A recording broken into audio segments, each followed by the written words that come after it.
Hello friends, welcome to AK greater. இன்றைக்கான வீடியோவில் ஒரு பைக்கோட ரிவ்யூ பற்றி தான் பார்க்க போகிறோம். ஸோ அதில் என்னெல்லாம் ஸ்பெசிஃபிகேஷன் இருக்குது, ஸோ அதை பற்றி தான் பார்க்க போகிறோம். ஸோ அது என்ன பைக்குன்னு பார்த்தீங்கன்னா, யமகா நிறுவனத்துலேருந்து லான்ச் ஆக போகிற MT-15 பைக் பற்றி தான் ரிவ்யூ பண்ண போகிறோம். ஸோ வாங்க வீடியோக்குள்ளே போகலாம்.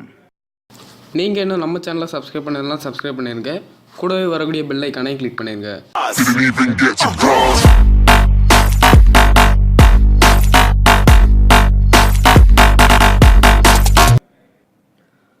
ஸோ ஃபஸ்ட்டு இதோட டிசைன் பார்ப்போம். ஸோ இதோட டிசைன் பார்த்திங்கன்னா ஒரு டியூக் மாடல்லே இருக்குது. ஸோ இதோட டிசைன் டியூக் மாடல்லே கொடுத்துருக்காங்க. யமகாவில் இதுதான் ஃபஸ்ட் டைம் டியூக் மாடலில் டிசைன் கொடுத்துருக்காங்க. மற்றபடி எஃபிசட்டர்ஸ்லாம் இருக்குது. ஸோ அதெல்லாம் அவ்வளோவா டியூக் மாடலே இல்லை. ஸோ இது ஒரு டியூக் மாடலே இருக்குது. ஸோ இதோட பார்ட்ஸ் எப்படி இருக்குது, இதோட இன்ஜின் சைஸ் எல்லாமே பார்த்திங்கன்னா இது ஒரு நேக்டு வெர்ஷன் ஆஃப் R15 V3ன்னு சொல்லலாம். ஸோ நேக்டு வெர்ஷன்னா என்னென்னு பார்த்தீங்கன்னா R15 உள்ள அனைத்து ஸ்பெசிஃபிகேஷனாக இதில் இருக்குது. ஆனால் அது ரேசிங் மோடில் இருக்கும். ஸோ இது ஸ்ட்ரீட் மோட் மாதிரி. ஸோ ரெண்டுமே வித்தியாசமாக இருக்கும். ஸோ எக்ஸாம்பிளுக்கு பார்த்தீங்கன்னா இப்போ பல்சர் NS 200 இருக்குது. ஸோ அது ஸ்ட்ரீட் ரைடுனா எங்கே வேணால் பள்ளத்துக்கு அதிகமாக போடலாம். ஸோ அந்த மாதிரி ஒரு ஸ்ட்ரீட் ரைடு பைக்குன்னு சொல்லலாம். ஸோ RS 200 இருக்குது. RS 200 ஒரு ரேசிங் மோட் பைக் மாதிரின்னு சொல்லலாம். ஒரு ரேசிங் லுக்கை கொடுக்கும். ஸோ இது இன்னொரு எக்ஸாம்பிள் 2 என்ன பார்த்தீங்கன்னா RC 200 டீம் RC 200 பார்த்துருப்பீங்க. ஸோ அது பார்த்திங்கன்னா ஒரு ரேஸ் பைக் மாதிரியே லுக் இருக்கும். ஸோ அதோட நேக்டு வெர்ஷன் ஆஃப் டியூக் 200, அதோட நேக்டு வெர்ஷன் டியூக்கு. ஸோ அது ஒரு ஸ்ட்ரீட் ரைடிங் மோடு பைக்குன்னு சொல்லலாம். ஸோ அது ஸ்டண்ட் பண்ணுற மாதிரி, ஸோ அந்த மாதிரிலாம் அதுக்கு யூஸ் பண்ணலாம். ஸோ அதனால தான் அது டியூக் 200 வச்சுருக்காங்க. ஸோ அதே மாதிரி இதுக்கும் யமகா நிறுவனத்தில் கொண்டு வந்திருக்காங்க. யமகா R15 V3 நம்மளுக்கு இப்போ லான்ச் ஆகிச்சு இடையில. ஸோ நல்லா ஃபேமஸ் ஆகிடுச்சு. ஸோ அதே மாதிரி இப்போ ஸ்ட்ரீட் ரைடிங் மோட் பைக் இப்போ லான்ச் பண்ண போகிறாங்க. ஸோ அதுதான் MT-15. ஸோ அந்த பைக் ரொம்பவே சூப்பராக இருக்குது. எல்லாமே R15 V3 இருக்கிற அதே same engine. So 150cc engine. So அதே தான் கொடுத்துருக்காங்க. ஸோ நெக்ஸ்ட்டு இதோட ஸ்பெசிஃபிகேஷன், இதோட இன்ஜின் சிசி இதெல்லாம் பார்க்கலாம். ஸோ இதோட இன்ஜின் சிசி என்ன பார்த்தீங்கன்னா 155cc 4 வால் கொடுத்துருக்காங்க. ஸோ இந்த சிசி R15 இருக்க அதே இன்ஜின் தான், சேம் இன்ஜின் தான். ஸோ இதோட பவர் பார்த்திங்கன்னா 19.3 பிரேக்கர்ஸ் பவர் ப்ரொடியூஸ் பண்ணுது. அண்ட் 10,000 RPM இருக்குது. இதில் டார்க் பார்த்திங்கன்னா 14.7 Nm torque and 150cc. And 150ccயில் ரொம்பவே பவர்ஃபுல்லான ஒரு டார்க்குன்னு சொல்லலாம் 150cc பைக்கில். ஸோ 150cc இப்போ பல்சரில் 150cc இருக்குது. ஸோ அதில் பார்த்தீங்கன்னா இவ்வளோ டார்க் இருக்காது, கம்மியாக தான் இருக்கும். ஸோ 150cc பைக்கில் இதுதான் ஃபஸ்ட்டு அதிகமான பவர் கொண்ட பைக்குன்னு சொல்லலாம். ஸோ அடுத்து பார்த்திங்கன்னா கியர்ஸ், எத்தனை கியர்ஸ் இருக்குன்னு பார்த்தீங்கன்னா 6 கியர்ஸ் இருக்குது. இப்போ நம்ம மோஸ்ட்டாக பார்த்துருப்போம் 150cc பைக்கில் 5 கியர்ஸ் தான் இருக்கும். ஆனால் இதில் 6 கியர்ஸ் கொடுக்காங்க. ஸோ அதனால் இது ஒரு நல்ல அட்வான்டேஜ் தான் சொல்லலாம். ஃபியூல் டெலிவரி சிஸ்டம் பார்த்திங்கன்னா ஃபியூல் இன்ஜெக்டிங் சிஸ்டமாக எல்லா பைக்லையும் இருக்க மாதிரி தான் ஃபியூல் இன்ஜெக்டிங் சிஸ்டம். அதில் வித்தியாசமாக எதுவும் கொடுக்கல. கூலிங் சிஸ்டம் பார்த்திங்கன்னா liquid cooling system.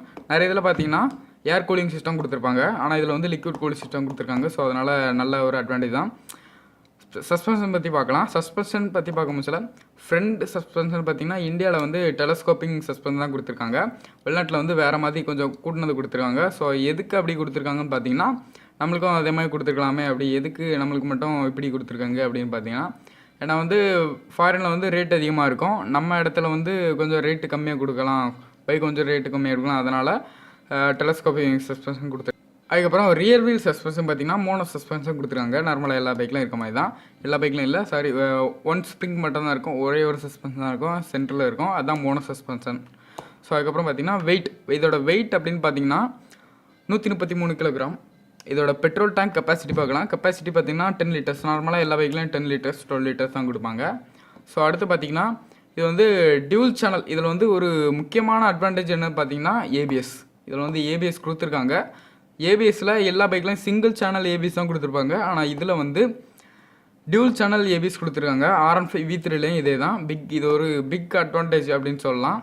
So top speed அப்படின்னு பார்த்தீங்கன்னா டாப் ஸ்பீட் டெஸ்ட் பண்ணி பார்த்துருக்காங்க. ஸோ அதோட டாப் ஸ்பீடு 132 சும்மா சொல்லியிருக்காங்க.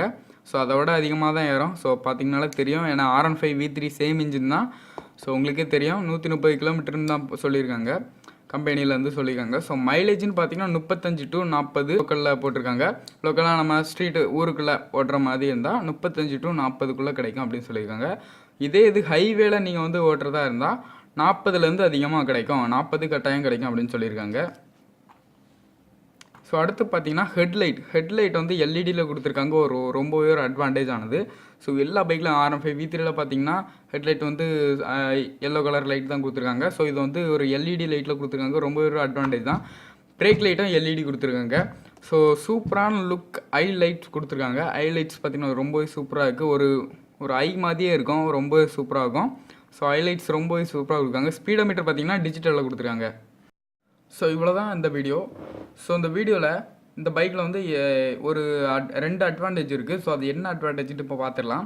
ஸோ என்ன அட்வான்டேஜ் பார்த்தீங்கன்னா ஏபிஎஸ் கொடுத்துருக்காங்க. ஏபிஎஸ்சில் வந்து டியூல் சேனல் ஏபிஎஸ் கொடுத்துருக்காங்க. ஸோ அது ஒரு பிக் அட்வான்டேஜ். அண்ட் இன்னொன்று பார்த்தீங்கன்னா லிக்விட் கூலிங் சிஸ்டம் 150 சிசியில் எந்த பைக்லேயும் வந்து கொடுக்கல. ஸோ RM5 V3ல கொடுத்துருக்காங்க, அதே மாதிரி இதுலேயும் கொடுத்துருக்காங்க. ஸோ வேறு கம்பெனி பைக்கில் ஸோ அந்த மாதிரி இதில் 150 சிசியில் வந்து எதுக்குமே கொடுக்கல. ஸோ அது ஒரு நல்ல அட்வான்டேஜ் சொல்லலாம். ஸோ இவ்வளோ தான். ஸோ இதோட ப்ரைஸ் அப்படின்னு பார்த்தீங்கன்னா 1,20,000 1,30,000 வரும்னு சொல்லியிருக்காங்க கம்பெனி தரப்பில். ஸோ ஆன் ரோட் ப்ரைஸ் இவ்வளோ வரும்னு சொல்லியிருக்காங்க. ஸோ இதோட லான்ச்சிங் டேட் பார்த்தீங்கன்னா மார்ச் 15 லான்ச் பண்ணதாக இருக்குன்னு சொல்லியிருக்காங்க. ஸோ எப்படின்னு தெரில. ஸோ இவ்வளோ தான். ஸோ இப்படி தான் போட்டிருந்தாங்க, மார்ச் 15 வந்து லான்ச்சிங் பண்ண போகிறதா அப்படின்னு சொல்லியிருந்தாங்க கம்பெனி தரப்புலேருந்து. ஸோ இவ்வளோ தான். இந்த வீடியோ பிடிச்சிருந்தா லைக் பண்ணுங்கள், ஷேர் பண்ணுங்கள். நீங்கள் என்ன நம்ம சேனலை சப்ஸ்கிரைப் பண்ணலாம், சப்ஸ்கிரைப் பண்ணுங்க. கூடவே வரக்கூடிய பெல் ஐக்கானே கிளிக் பண்ணிங்க. ஸோ நான் ஆல்ரெடி வந்து நிறைய பைக்ஸ் வீடியோஸ் வந்து தமிழில் போட்டிருந்தேன். ஸோ அந்த வீடியோ வந்து கீழே டிஸ்கிரிப்ஷனில் நிறைய வீடியோ லிங்க் கொடுத்துருக்கேன். அண்ட் வந்து என் ஸ்க்ரீன்லேயும் கொடுத்துருக்கேன். ஸோ அந்த வீடியோ கிளிக் பண்ணி நீங்கள் வந்து பார்த்துக்கலாம். ஸோ நிறைய ஆல்ட்ரேஷன் வீடியோஸ்லாம் போட்டிருக்கேன். ஸோ நெக்ஸ்ட் வீடியோவில் பார்க்கலாம். Eyes in the sky, gazing far into the night. I raise my hand to the fire, but it's no use, 'cause you can't stop it from shining through. It's true.